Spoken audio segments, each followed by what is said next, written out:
Hello again. So here we are with the sounding rocket version of our new craft here.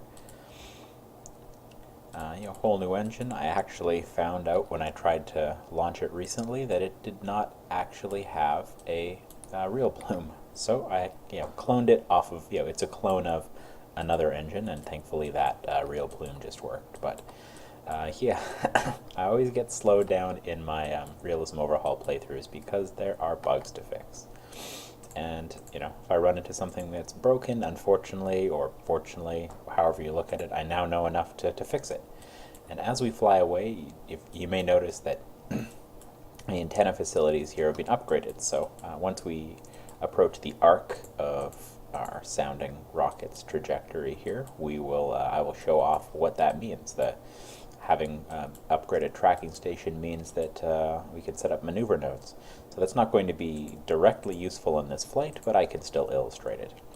Also, you may or may not have noticed the real plume for this is different than it normally looks. There's been an upgrade. Felger, who manages real plumes, has updated it pretty substantially, in my opinion. Like, maybe it's just because it's one of the things I pay the most attention to during a rocket launch, is how the plume looks. But he's definitely changed it, how it looks substantially, and thankfully he has taken some feedback about how it looks, because previously around this altitude it became like the brightest possible white ball. And now it's still pretty bright, but of course that's kind of relatively sane and realistic, and it only passes through that state for a fairly short period of time. But yeah, it's really interesting kind of how the plume spreads out here. But that's new to the most recent version of Real Plume, which he has extended to KSP 1.1 as well, of course. But yeah, it looks really neat.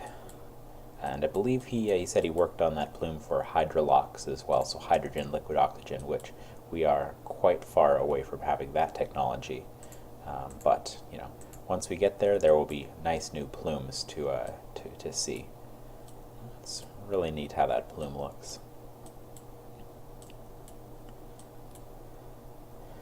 No, it's pretty basic sounding rocket here, so we're almost burned out. We've still got a huge amount of delta V. If you see, we still have a good amount of time to burn. Our G-forces are getting very, very high, possibly the highest of any of our previous rockets, because this craft has no real second stage, and it's our highest thrust first stage, so it makes sense that it's hitting extreme G-forces, and it hits extreme altitudes all on its own here, actually. And then we light the second stage for the sounding rocket, and it gets even higher. So let's extend the antenna. There we go. So that was the arc it previously had, and yeah, we're going to hit a pretty amazing altitude. It's actually probably the cheapest sounding rocket I have. Definitely very good value. Sounding rocket, yeah, so we're definitely going to achieve the sounding rocket high contract that we have here. I think we may have already achieved the sounding rocket medium contract as well. So we'll see the Earth from the highest altitude we've seen it from so far. I think this will be a relatively short video, just because the next thing to do is to that's weird. So I did upgrade the sounding rocket, but so it is letting me I'm not sure why. I can see the arc here, and it's blue, but it's not letting me click on it and set up a maneuver node, and I'm unsure why. I'll have to look into that. But I believe with this, nothing nearby. I suppose we've gotten far enough away from that. But I believe with that upgrade of the tracking facility, we should be able to set up maneuver nodes now. But yeah, maybe I'm wrong. So if I can't show that off in this video, alright then. So let's just quickly warp through. So we'll be getting to a pretty extreme altitude. If you look at the time to AP, it's going to be a very long arc. I've just been reading through, kind of skimming through lists of, yeah, it's a really huge altitude. It's not quite out to geostationary altitude, which is about 36,000 kilometers, and this is just over 9,000 kilometers. And still, it's very, very high. Oh, alright, coming down. And unfortunately, we're not going to get any new science, just because we don't have any new science instruments yet. Yeah, I'm surprised I'm not able to click and set up a maneuver node. Not sure why. Maybe it just hasn't upgraded my tracking station in some respect that I thought it had. But yeah, whatever. I will look into that. Coming down. So right now we're still limited to below 40-ton craft, and I did a little experimentation. And so with below 40 tons, I can't both just within the limitations of what I have an actual RP-0, but as well as with history, I can't build anything that's going to be able to hit the moon with this, because so there's two different kind of approaches to hitting the moon, and I may have already posted videos about these by the time you see this. I'm not sure. So there's the Juno 2 approach, where it basically uses the same, the package, the Explorer 2, small solids package we used, and it uses that to, in a suborbital arc with the Juno 2 missile, so that the first stage itself can't put those solids into orbit, and then those solids will fire to hopefully intercept with the moon, and that's a pretty dicey affair. But with that, even to do that, you have to have avionics control and the ability to arc to control the direction that all the solids are pointed in. So I'll go to the VAB and perhaps show off kind of a version. I've built a version, designed a version kind of like that, but I can't build in the avionics control because I still need to. It's a risky kind of bad design in my opinion, and I might be able to get a lunar flyby with it, but probably even not with under 40 tons. And then there's the other approach, which is the Thor Able approach, where it puts a really small payload into orbit, but what was like 150 kilograms, something like that, and then most of that is just solid fuel to fire the rest of the payload, like Pioneer 2 or 3, something like that, past the moon. Oh, new science. Probably not going to get to transmit it though, because we're heading down so fast. We'll try. Nope. I'm pretty sure I've seen that same number. So that was a successful sounding rocket. So we gained some we gained some cash, and we gained some experience with that engine, which is important because this is the first engine in kind of the Thor, then augmented Thor Delta series of engines, which are pretty cost efficient, very reliable series of rockets that I hope to use for sounding rockets as we proceed through. And it can't put very large payloads into orbit at all, the Delta series of rockets, but like I said, very reliable, low-cost series of rockets. So, and it also, of course, branches out to the Atlas rocket and a number of other technologies we'll use for heavier payloads.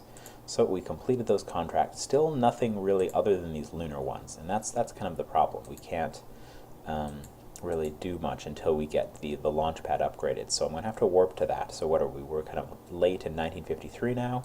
So warp to the upgraded launch pad. We finished a technology, so now we're just survivability is left. So survivability will let us make re-entry bodies, which will let us get another pretty substantial contract. So we've got a larger launch pad now, so we can now launch craft up to 800 tons, which is huge. It's like just under a third of a Saturn V, I think more than a Saturn IB, so we won't have to upgrade that anytime soon. And we're still a ways off cash-wise of being able to upgrade the VAB, which would allow us to run like 2 lines of rocket construction at the same time. And this has been upgraded, which should let me see patchy conics, which should allow me to make maneuver nodes, but hey, I won't worry about that right now. So yeah, now I can design larger rockets, and I'll have to take a little bit of time in order to do that, kind of off screen. But I will show off kind of partially the rocket that I have in mind. I'll just have to make it bigger. Let's see, Juno Explorer, so that's what we're using for our old craft sounding rocket. So Thor Lunar. It's not quite lunar. And of course I need to create a let's see, a payload fairing in the middle here so it doesn't look so ridiculous. But so we've got these upper stages here. So if I could put this payload into orbit, If I could put this payload into orbit, so this is two of the upper stages of the Explorer solids package. It doesn't have the 11 solids. It doesn't have this one, and so I could do this if I could put 172 kilograms into orbit. And so what this would allow me to do is these are little nitrogen gas thrusters that would allow me to kind of point it in the direction I need to burn, and these ones would spin it up.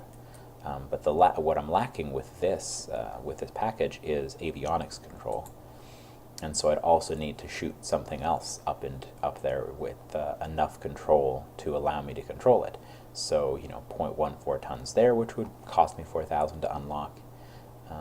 Various things. So I'd have to, in order to kind of kludge this together, I'd need some kind of avionics control. So I need to unlock some new technology, or I'd actually have to heft something I have like this or this into orbit, which would be both expensive to unlock, and that's how much mass I'd have to lift. And it's just kind of overpowered for what I need. I only need a tiny amount of avionics control.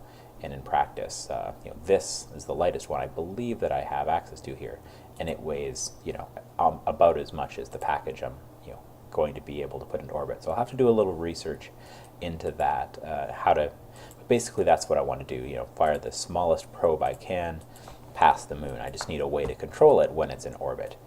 And one kind of odd way to do that. Let me see. Where was it? The way we did with Juno, where it was just the controllable nose cone. Now where we go. So that's still really heavy, So I still can't put this into orbit either. This is probably about what I could put into orbit, and even then, this rocket cannot put that into orbit. If I add up, these two delta V values, it doesn't make me to 9,500. But of course, this is kind of underweight for a real Thor Able. So this is pretty much an Able upper stage. Just doesn't look like it right now. I need to kind of reshape it. Let me see, what am I? There we go. So see, this was kind of a design under 40 tons, but now I don't need to stay under 40 tons. So I can improve upon this. I just need to see if there's any parts that I can unlock, or I can figure out that will give me avionics control over this upper, because effectively what I want to make is like Pioneer. So technically, if I think about it,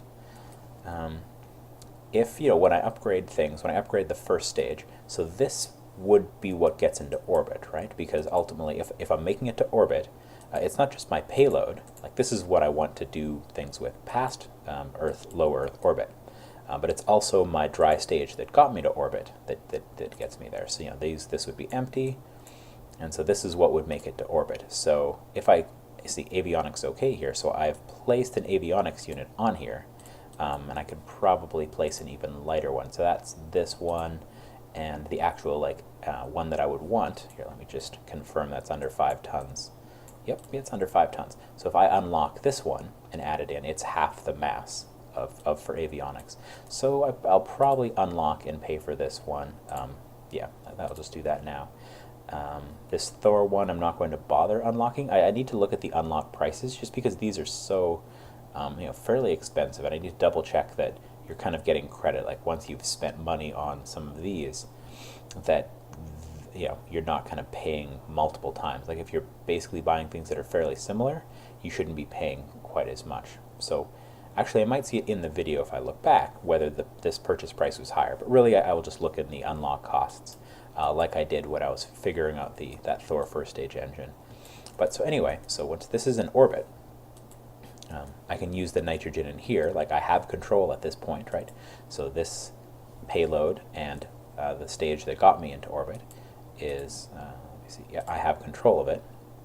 And so because I have avionics control at that point, I can then point myself in the direction I need to send this payload to the moon, and then spin it up. So I'd have to spin up this dry stage, unfortunately, because it's what's giving me avionics.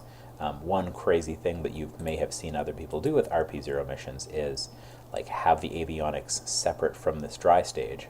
So you dump this dry stage with the engine and the dead tank, and then you still have the avionics attached, and then you spin it up, and then you dump the avionics and fire off. So that's an option I could actually potentially add. Because before I send it off, I'm going to drop this portion anyway. So maybe I'll attach the avionics up here somehow. But that requires just a bit of research that I'll need to do, and how I want to package the payload in a fairing. Because I'd like them to look somewhat historical, but if I truly want them to look historical, they need to be like Raider Nick parts or something. So I guess I just want them to look decent. All of this could really be, I could shape this like the actual Able stage and put the rest, put everything else here in a fairing. So that's probably what I'll do. That's kind of my plan going forward. I don't have any solar panels, I don't think, so I might have to add some battery mass and do some calculations. Now that I think about it, what's the? I'll have to. Yeah, my brain is not on right now. I'll have to remember the mod for telling you how much battery. What is it? Fuse box? Yeah, I think that's it. Fuse box, which would tell me in here what's the power consumption of this upper stage going to be, and how much battery I'm going to have to drag along in addition, or if I don't have to, or if I do or don't have to at all, in order for this to actually still have power when I fly by the moon. So it'll effectively be a Pioneer stand-in, because FASA doesn't have a Pioneer, but in the future, people will generally have both these FASA mods for a playthrough, hopefully, or the stock, whatever the stock variants of them are, and they'd be able to use Raider Nick's Pioneer 3, which will probably make kind of control of this less of a headache. But yeah, that's my plan going forward. So to make a craft that can shoot something by the moon, because that's the next big accomplishment that I can get a contract for. But yeah, so that's the plan. Thanks for watching the video. I hope to make another one soon. Goodbye.